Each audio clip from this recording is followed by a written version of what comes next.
Ini dia, Oppo Reno 14F 5G. Setelah saya gunakan HP ini kurang lebih 2 minggu, ada 3 hal yang langsung saya suka. Pertama, ukurannya yang compact. HP ini ringan, nyaman digenggam, dan cocok banget untuk tangan saya yang nggak begitu gede. Nah, menariknya, compact-compact gini baterainya tetap gede guys, di 6000 mAh. Bisa tahan seharian lebih guys, dengan screen on time yang hampir menyentuh 10 jam. Kedua, daya tahan di segala medan. Bahkan sertifikasinya ini langsung ada 3. IP66, IP68, dan IP69. Udah bisa lah diajak nyemplung hingga kedalaman 2 meter selama 30 menit. Apalagi cuma kehujanan, tentunya udah aman. Ketiga, kameranya yang asik. Bisa merekam hingga 4K 30 fps dengan stabilisasi yang ternyata mantep. Nah, dengan semua keunggulan tadi, apakah Reno 14F ini otomatis jadi recommended?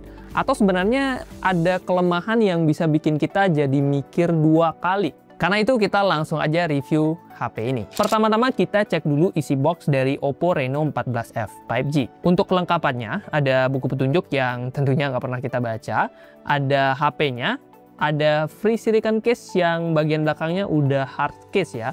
Bonus yang menarik dan pastinya kepake ya. Dan tentunya udah dapat kabel, plus masih bisa dikasih bonus guys, kepala charger yang udah support full fast charge sampai 45 watt. Oppo Reno 14F 5G ini hadir dengan 3 pilihan warna. Luminous Green, Opal Blue, dan yang kita review ini namanya Glossy Pink. Secara tampilan sih, warna Glossy Pink ini memang cocok ya buat para ciwi-ciwi. Warna pinknya itu nggak terlalu gonjreng dan ini adalah warna yang saya suka. Bisa ngasih kesan mewah tapi tetap ada unsur feminimnya. Desain kamera belakangnya juga terlihat elegan dengan sudut-sudut yang tegas. Nggak terlalu bulat dan nggak terlalu tajam juga. Ring di 2 kamera dan juga ring memanjang di bagian flash dan lensa makronya juga bikin tampilannya jadi terlihat lebih mewah. Oppo pinter sih memberikan sudut-sudut di dalam ringnya ini. Karena kalau ada satu aja sudut yang nggak pas gitu ya, nggak match, pastinya desainnya akan terkesan kayak kurang menyatu. Tapi kalau ini, lengkungan-lengkungannya bisa dibikin menyatu. Jadi kayak ngeblend gitu. Dan lagi-lagi, saya suka. Dimensi Reno 14F 5G juga asik guys. Dengan tebal hanya 7,7 mm dan bobotnya sekitar 180 gram aja. Compact dan ringan. Sudut-sudut pada bodi sampingnya juga dibikin agak melengkung sehingga lebih enak buat kita genggam. Beda dengan HP saya yang saya pakai sehari-hari itu ya, itu sudutnya tajam sehingga kalau dipakai tanpa casing itu kesannya kayak kurang enak, agak tajam. Sedangkan kalau Oppo ini tanpa casing pun tetap enak buat digenggam. Ngintip ke sisi kanan HP-nya, ada tombol volume dan juga tombol power, kemudian di sisi kirinya polosan aja.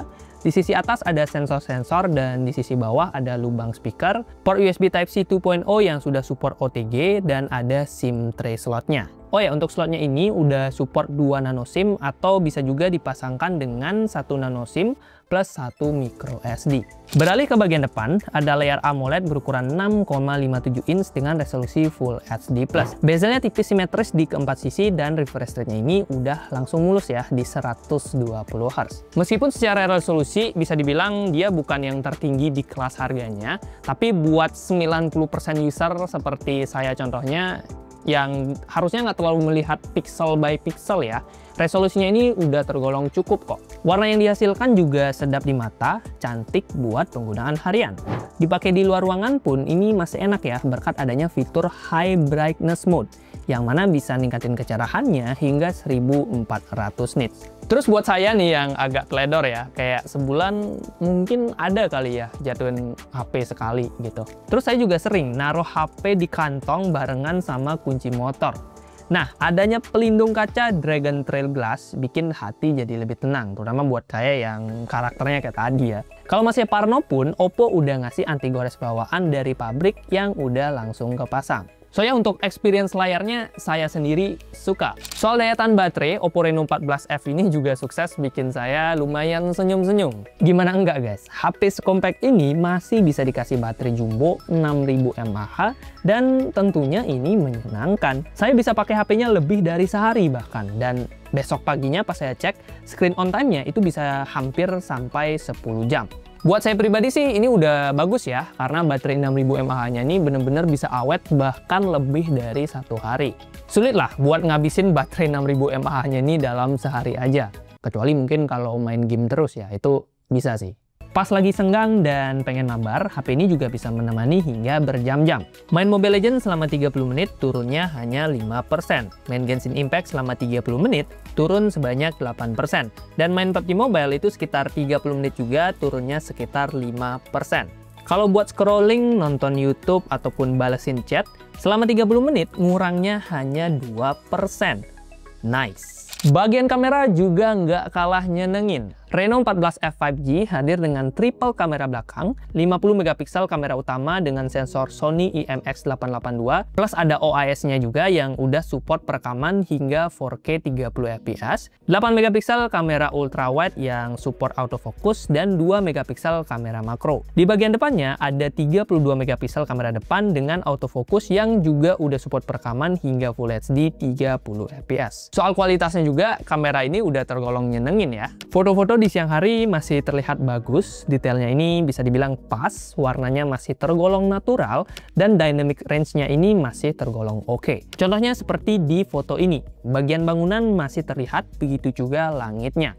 Nah, di foto kedua ini, skin tone yang dihasilkan masih terlihat natural, nggak yang pucat, tapi nggak yang over juga. Kemudian di foto yang ketiga, detail dari tembok atau serat kayunya ini masih terlihat, yang mana nunjukin detail fotonya udah dalam kategori oke. Pas saya pakai portrait mode-nya, hasilnya juga bagus dan rapi.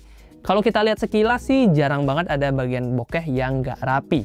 Meskipun ya kalau kita zoom banget pasti ada aja bagian-bagian yang masih kurang rapi, terutama di bagian rambut. Tapi yang ini bokehnya masih tergolong oke lah untuk kelas harganya. Cuman entah kenapa ya, ketika saya ngaktifin mode portrait, kayak ada efek beauty-beauty-nya gitu. Dan saya belum nemu cara buat matiinnya. Kayaknya sih bawaan HP-nya ya, cuman masih bisa kita edit sih biar terlihat lebih natural. Ketika foto di indoor, hasilnya juga tergolong lumayan. Detailnya masih terlihat, warnanya masih terjaga, dan noise-nya juga masih dalam kategori minim. Pas foto low light pun, adanya OIS itu sangat membantu guys, biar hasil jepretannya nggak goyang. Kalau pakai flash sendiri, hasilnya masih oke ya. Terangnya itu pas berkat yang namanya fitur AI Flash.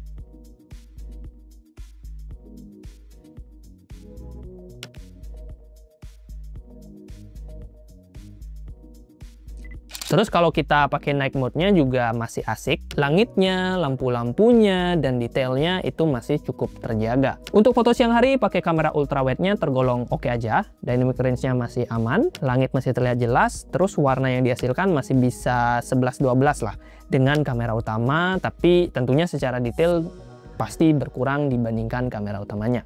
Ultrawide di indoor juga masih bisa dipakai. Saya sendiri sering ya pakai ultrawide-nya kalau mau nangkap momen dengan range yang lebih luas. Masih oke kok. Night mode di ultrawide juga masih terjaga dari sisi cahayanya. Meskipun secara detail sih udah kelihatan beda sih kalau kita bandingkan dengan night mode di kamera utamanya. Selain kemampuan hardware-nya, Oppo juga udah menyediakan fitur-fitur AI yang saya pribadi bakalan pakai. Karena emang berguna guys. Ada AI Recompose yang bakal otomatis nge-crop foto kita biar bisa dapetin angle dan komposisi foto yang lebih bagus. Rasionya juga bisa kita langsung ubah ya. Jadi 1:1, 3:4, atau 16:9 secara instan pakai fitur ini. AI Perfect Shot. Fitur yang bakalan kepake banget pas lagi foto ramean, terutama kalau teman kalian nih suka nggak siap gitu, suka merem. Nah, AI ini akan mendeteksi ekspresi wajah sehingga kita bisa milih wajah yang paling pas. Nggak ada lagi lah cerita foto gagal di-upload karena ada teman yang malah merem. AI Eraser yang bisa menghapus objek-objek yang nggak diinginkan secara mudah, tinggal di circle aja, hilang dah tuh objeknya. Remove Reflection buat menghilangkan pantulan pas foto sesuatu yang dilapisi kaca kayak gini. Dan juga ada AI Enhance Clarity yang bikin foto makin tajam. Plus ada AI Unblur juga buat ngilangin blur-blur yang tidak diinginkan. Lalu ada AI Style Transfer yang bisa kita akses lewat aplikasi AI Studio bawaannya. Fitur ini bisa dipakai buat render wajah jadi karakter yang kita inginkan. Dan hasilnya sih menurut saya masih rapi ya. Foto-foto jadi kelihatan lebih lucu dan bisa kita kreasikan. Untuk perekaman, bisa dilihat dari sampel video berikut yang direkam pakai kamera utama 4K 30 fps. Hasilnya sih menurut saya masih tergolong tajam dengan dynamic range yang terjaga, dan yang paling saya suka, stabilisasinya ini mantap guys. Begitu juga untuk kamera depannya, ternyata udah ada stabilisasinya juga, sehingga pas saya rekam kayak gini hasilnya masih stabil. Skin tone-nya juga masih terjaga, masih natural lah, yang mana nggak terlalu merah ataupun nggak terlalu pucat. Yo guys, lagi aja bersama Rah Krisna di sini dan kita lagi mencoba hasil rekaman dari kamera belakang Oppo Reno 14F 5G. Oke, ini kondisinya kita lagi rekaman sore hari, cuaca mendung ya. Nih tuh banyak burung, kondisi pedesaan. Teman-teman bisa nilai apakah kualitas mikrofonnya oke. Kemudian di sini kita lihat juga nih dynamic range-nya, langit. Yo guys, lagi aja bersama Rah Krisna dan kali ini kita lagi mencoba rekaman kamera depan dari Oppo Reno 14F 5G. Ini kita posisinya lagi jalan kaki ya, dan sambil mendengarkan suara burung. Jadi kalian bisa lihat apakah videonya ini lumayan stabil atau bagaimana. Ini juga ada untuk melihat dynamic range nih.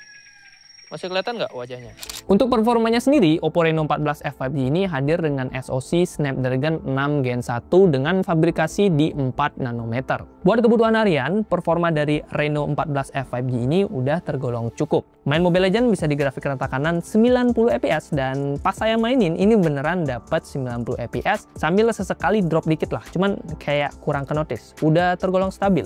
Overall masih bisa dapat win streak lah ya pakai HP ini. PUBG Mobile bisa kebuka sampai HDR Extreme dan pas saya main di Smooth Extreme, performanya ini bisa stabil di 60 fps. Genshin Impact juga bisa ya, meskipun tentunya belum rata kanan. Di settingan low masih stabil lah di 60 fps. Pas kita naikkan sedikit ke settingan low, FPS-nya juga masih bisa dimainkan sekitar 40-an fps. Dengan hasil pengujian tersebut bisa dibilang buat saya pribadi nih yang jarang main game-game berat, performa dari Oppo ini udah terbilang sangat cukup. Dan bagaimana untuk penggunaan sehari-harinya? Jelasnya aman.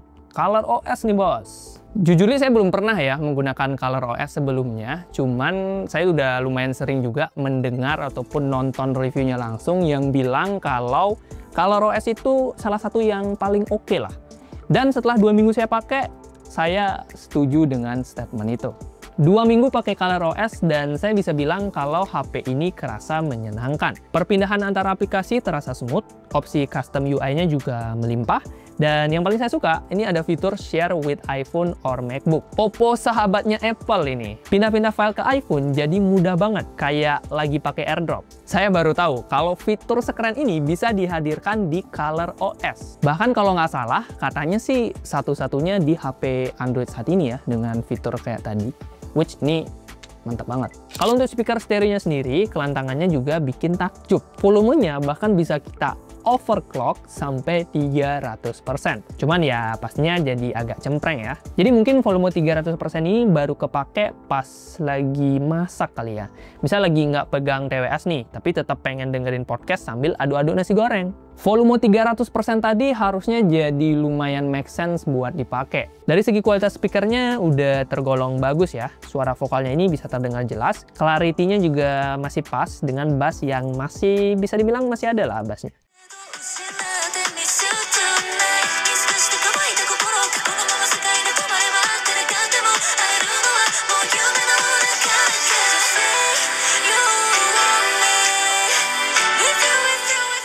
Meskipun tentunya buat pecinta bass, speakernya ini belum yang sejedag-jedug ya, belum sengebas itu. Kesimpulannya, Oppo Reno 14F 5G. HP compact yang asik dengan kamera bagus, fitur AI yang beneran kepake, dan baterainya sih, ini patut diacungi jempol. Jadi kalau kamu lagi nyari HP yang desainnya compact kayak gini, kameranya bagus, baterainya awet, dan secara performa masih oke ya buat kebutuhan harian, HP ini tentu menjadi salah satu yang bisa kami rekomendasikan. Untuk agak terupdate dan toko terpercaya, silahkan klik di link di bawah ya, di linknya YouTube Shopping. Di sana kalian bisa ngecek link dari toko-toko official dari si Oppo ini ya, atau yang memang udah kita kurasi dan terpercaya dengan harga yang harusnya sih menarik ya, karena kan di Shopee itu lumayan sering ada promo-promo yang bikin harganya makin murah. Jadi silahkan pantengin aja link dari YouTube Shopping ini, siapa tahu ada harga ataupun promo yang menarik. dan bikin HP ini jadi lebih worth it lagi buat dibeli. Yo guys, itu dia review dari Oppo Reno 14F 5G. Kalau kalian suka dengan konten seperti ini, jangan lupa like dan juga subscribe channelnya Ra Gadget. Dan kalau kalian masih punya pertanyaan ya, mumpung HP ini masih bisa kita review lagi, bisa drop aja di kolom komentar. Siapa tahu nanti kita bisa membantu menjawab pertanyaan kalian. Terima kasih sekali lagi buat yang sudah nonton. Like sekali lagi, dislike kalau nggak suka, dan subscribe juga ya channelnya Ra Gadget biar makin banyak HP-HP menarik yang bisa datang ke studio kami ya, biar editor kita makin banyak kerjaan. Oke, terima kasih.